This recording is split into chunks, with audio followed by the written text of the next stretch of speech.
1 তাহলে এখন যদি আমি কোনো নিই মানে যেভাবে নিই না কেন আমি শিফট চাপি বা অল চাপি বা যাই চাপি আমার রেশিওটা কেমন হবে উইডথ হবে 2 হাইট হবে কত 1 এমন রেশিও অনুযায়ী তৈরি হবে এমন আমাদের তৈরি হয় না কখনো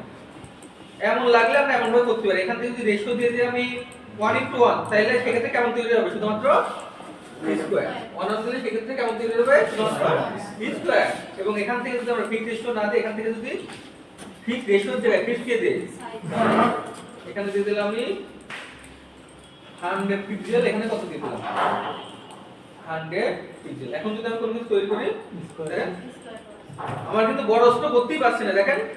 যেখানেই যাই সেখানে 100 পিক্সেল বা 100 পিক্সেলের একটা স্কয়ার বক্স তৈরি হচ্ছে এটা আমাদের লাগে না ফিক্স সাইজও লাগে না ফিক্স রেশিও রাখা এখানে আমরা কেমন রেখে দিই নরমাল আপনারা ইচ্ছা করলে প্র্যাকটিস করার সাথে এটা করতে পারেন কিন্তু আবার নরমাল রেখে দেবেন নাহলে কিন্তু আমি কিন্তু বুঝতে কষ্ট হবে যে এমন কেন হচ্ছে বা এমন কেন হচ্ছে কোন জায়গায় কোনটাতে আপনারা ঝামেলা পাকায় রাখবেন এটা কিন্তু আমার বুঝতে অনেক কষ্ট হবে এই জন্য যেখান থেকে যেটা চেঞ্জ করছে ওখান থেকে ওইটা চেঞ্জ করে রেখে দেবেন এখান থেকে কিন্তু আমি কোনো কিছু চেঞ্জ করে রেখে দেখেন ডিফল্ট ভাবে নিউতে নিউ ফেদারও 0 রাখা আছে স্টাইলও কি রাখা থাকবে নরমালটা রাখা থাকবে কিন্তু প্র্যাকটিসের সাথে এখন দেখতে পারেন ফিক্স রেশিও করলে কেমন হয় বা ফিক্স সাইজ করলে কেমন হয় একটু দেখেন ফিক্স রেশিও বা ফিক্স সাইজ যেহেতু আমরা ভালোভাবে শিখছি সমস্ত কিছু আস্তে আস্তে ক্লোজ করে শিখি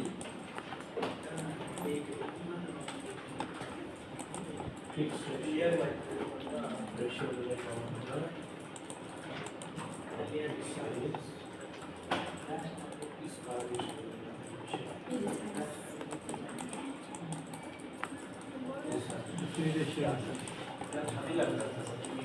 ঝামেলা না